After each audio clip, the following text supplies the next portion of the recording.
قصہ قوم عاد کی تباہی کا۔ دنیا کی سب سے طاقتور قوم۔ یہ 2000 سال قبل مسیح کی بات ہے کہ جب طوفان نوح کی تباہی کے بعد اللہ تعالیٰ نے سرزمین عرب پر ایک ایسی قوم پیدا فرمائی جو دنیا میں سب سے طاقتور، مضبوط اور توانا افراد پر مشتمل تھی۔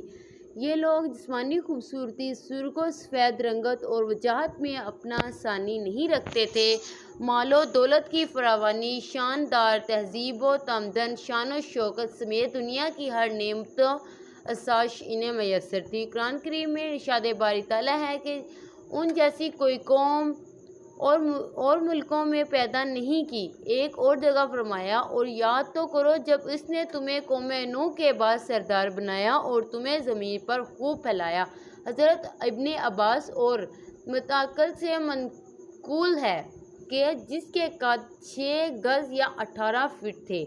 قوم عاد سے متعلق تفصیل سوائے قرآن کریم کے کسی اور مذہب یا کسی قدیم تاریخی کتاب میں نہیں ملتی۔ اس لیے اس قوم کے حالات کا نقشہ یا قرآن کریم کے ذریعے بن سکتا ہے یا پھر اس اثرات کے ذریعے جو محققین علماء آثار نے ان کے بارے میں حاصل کی ہے۔ پہلا ذریعہ چونکہ قطعی اور یقینی ہے، اس لیے اس کے بیان کردہ حقائق کو بلا شبہ قطعیت کی اصل ہے، جبکہ دوسرا حصہ تمکینی اور قیاسی ہے۔ قرآن کریم میں قوم عاد کا ذکر، قوم عاد کا نام ایک شخص حضرت نوح کی چوتھی نسل میں جن کے بیٹے سام کی اولاد میں سے تھا، چنانچہ اس شخص کی اولاد اور اس کی پوری قوم عاد کے نام سے مشہور ہو گئی۔ بعض کتب میں اس شہر کا نام شجرہ نسب یوں بیان کیا گیا ہے: عاد بن حفص ابن ارم ابن سام بن نوح علیہ السلام۔ وہ عربی تھے جو بہت لمبے اور مضبوط ستونوں پر قائم کردہ عالی شان محلات میں رہا کرتے تھے۔ قرآن کریم میں انہیں ارم ذات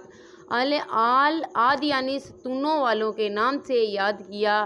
ارم ان کا بہت خوبصورت شہر تھا۔